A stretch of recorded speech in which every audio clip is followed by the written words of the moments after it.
Hello friends, let's discuss one more trick over here.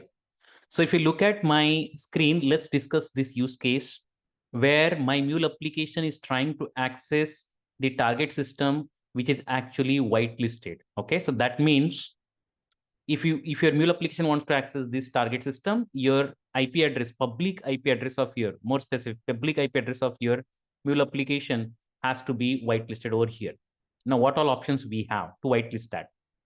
I can get the public address of my Mule application. So you can just simply take the Mule worker URL, public URL, and get the IP address by using NS lookup. That is one option we have.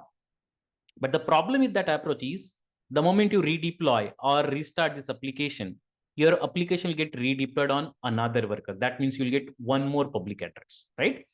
So you cannot control on that. So which public IP address will get it? So that you cannot control. So that means you cannot give the target system a fixed range of public IP address, or you cannot decide that.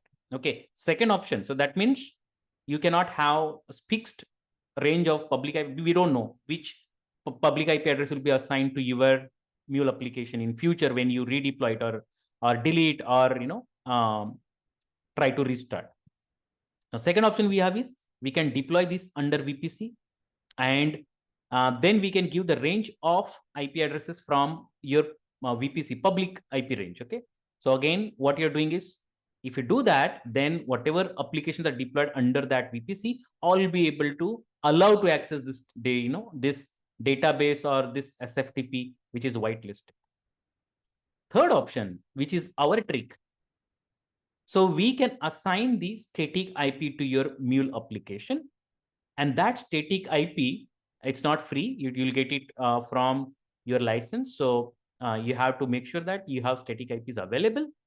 Then get that static IP assigned to your Mule application. This static IP will be there with your Mule application till the point you delete it. Okay. So if you delete and redeploy, then your static IP will be gone.